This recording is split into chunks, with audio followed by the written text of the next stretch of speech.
Well, hello there. Mr. McClellan here, ready to start a novel. And this one is about a 6th grade boy who is kind of small for his age and gets teased quite a bit at school. But he kind of uses his sense of humor to, make things up for it, even though getting teased does make him feel bad. It's a great story. A lot of humor in it, but also sends a good message too. This one's called Skinnybones by Barbara Park, printed by the Bullseye company. Here's chapter 1.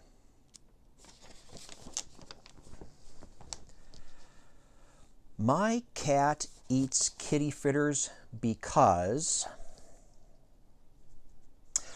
I figured that if she didn't eat kitty fritters, she would probably be dead by now. Kitty fritters is the only cat food my mother will buy. She buys it because she says it's cheap. She says she doesn't care how it tastes or what it's made out of. My mother is not the kind of person who believes that an animal is a member of the family. She's one of those people who thinks a cat is just a cat. I have an aunt who thinks that her cat is a real person. Every time we go over there, she has her cat dressed up in this little sweater that says Foxy Kitty on the front. This aunt of mine wouldn't be caught dead giving her cat kitty fritters. She says that kitty fritters taste like rubber. I'd hate to think that my aunt has actually tasted kitty fritters herself, but how else would she know? My mother says that my aunt is a very sick person.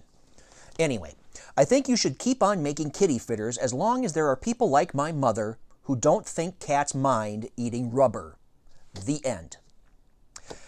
After I finished writing, I went to the closet and took the bag of kitty fritters off the bottom shelf. I turned to the back of the bag and read the rest of the directions. It said, "Complete this sentence. My cat eats kitty fritters because..." Then print your name and address on the entry blank enclosed in this bag. Mail your entry to Kitty Fritters TV Contest, P.O. Box 2343, Philadelphia, Pennsylvania 19103. I dug down into the bag, trying to find the entry blank. I couldn't find it anywhere. I tried again, reaching down into the other side of the bag. It wasn't there either. Finally, I put the bag between my legs and stuck both my arms all the way down to the very bottom. I still couldn't find it. Finally, I got so frustrated, I dumped the entire 10-pound bag of fritters all over the kitchen floor. I must have sifted through about 1,000,000 little fritters before I finally found the entry blank. Carefully, I placed it on the kitchen counter and filled it out. Name, Alex Frankovich. Address, 2567 Delaney Street. City, Phoenix. State, Arizona. Zip code, 85004. Just as I was finishing up, I heard the cat scratching at the door. I figured that she had probably smelled the disgusting odor of fritters all the way down the block. "Go away!" I shouted. "You can't come in right now. I'm busy." I just had to get the cat food mess cleaned up before my mother got home. "Alex Frankovich, you open this door!" shouted my cat. My cat? Oh no. Suddenly, I realized that it had been my mother scratching at the door. I hurried to let her in. "Why were you scratching at the door?" I asked when I opened it. It was a very dumb question. She was carrying 2 large bags of groceries. "I wasn't scratching," she answered as she hustled by me. "I banged on it with my foot." After putting the groceries on the counter, my mother glanced down at the 1,000,000 pieces of cat food scattered all over the floor. All things considered, I think she took it very well. "Been fixing yourself a little snack, Alex?" she asked, sounding slightly annoyed. I figured that there were 2 different ways of handling my problem. First of all, I could try to get my mother to laugh about the whole thing. If that failed, I would have to move on to plan 2. Blame it on the cat. "Snack? What snack?" I asked, trying to sound very serious. I haven't been fixing a snack. I mean all those kitty fritters, Alex, said my mother, even more annoyed than before. Kitty fritters? I asked, looking all around. What kitty fritters? This is where she was supposed to start laughing. But unfortunately, she wasn't. I'm waiting for an explanation, Alex, she said, folding her arms. Whenever my mother folds her arms, she means business. Quickly, I moved on to plan 2. Oh, those kitty fritters, I said, pointing at the floor. Well, you're probably not going to believe this, but while you were gone, I was sitting in the den watching TV.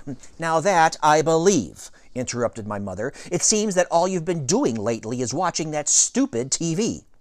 Listen, Mother, I said, do you want to hear what happened or not? Okay, Alex, she said, you may continue. Well, anyway, I said, there I was watching TV when all of a sudden I heard this loud crash come from the kitchen. I ran in here just in time to see the cat running out the back door. That's when I looked down and saw this giant mess of fritters. My mother just stared at me for a minute, and then she said, Are you positive that's what happened, Alex? I couldn't believe it. My mother was actually going to believe that stupid story. Wow! For the first time in my life, I was really going to get away with something. Usually, I never get away with anything. Positive, Mom, I replied. Honest, that's exactly what happened. The cat must have tried to get something to eat and knocked the bag over. My mother walked over, put her hand on my shoulder. In that case, Alex, she said, could you please do me a big favor? Oh, come on, Mom, I said, trying to sound upset. You're not going to make me clean this whole mess up, are you? That's really not fair. I just told you I didn't do it. No, Alex, that's not what I wanted, she said with a very strange grin on her face. What I want you to do is go and get the cat out of the car. I just brought her home from the vet's. I took her to get her shots.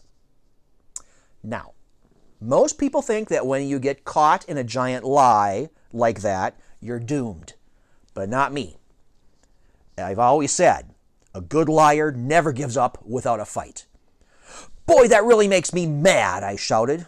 What makes you mad, Alex? Asked my mother, being caught in a stupid, ridiculous lie like that. Lie? What lie? What are you talking about, Mom? No, I said. The thing that makes me mad is that one of Fluffy's little friends would come in here, make a big mess, and then try to run away and blame it on poor little Fluffy. Boy, when I find out which neighborhood cat did this, he's really going to be sorry. Then I hurried outside and got Fluffy from the car. As I walked back into the house, I kept talking to the cat so that my mother wouldn't have a chance to say anything. Fluffy, you're not going to believe this, but one of your little buddies almost got you in very big trouble. If you ask me, I think it was probably Fritzy from down the street.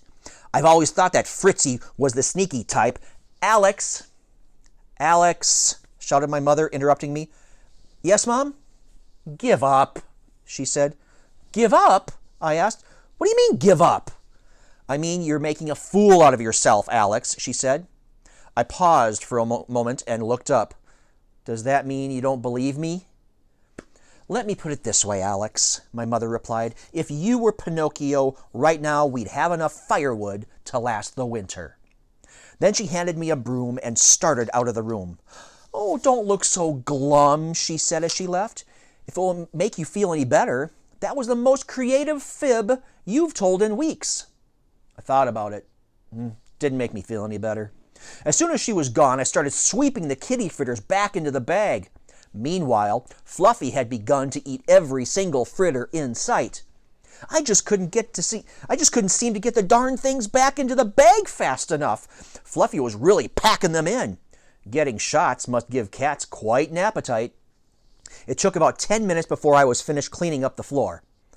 By that time, I could tell that Fluffy was getting pretty full. But she never stopped eating, not until the last kitty fritter was in the bag. As I put the big bag back on the bottom shelf, my mother came in to inspect the floor. The cat ran to greet her. My mother stared at her for a minute. Why does Fluffy look so puffy? She asked. I guess it must be all those kitty fritters she ate while I was trying to get them cleaned up, I explained. Oh, Alex, my mother cried. Those things will swell up in her stomach and make her very sick. She's not supposed to have too many." My mother looked worried. I would have been worried too, but just then Fluffy walked over to where I was standing and threw up on my shoe. It was the most disgusting thing that ever happened to me. My mother started laughing. "This is not funny," I shouted, but my mother couldn't seem to stop. If you ask me, I think she was acting pretty childish. After a couple of minutes, she walked over and picked up the cat. "Honestly, Fluffy," she said, "if you don't like Alex's shoes, all you have to do is say so." And then she started laughing all over again. I think I probably would have felt a lot worse, but my mother was laughing so hard that she forgot to punish me for lying to her. Getting her to laugh always works. I just wish I could have done it without having Fluffy throw up on me. The end of chapter 1.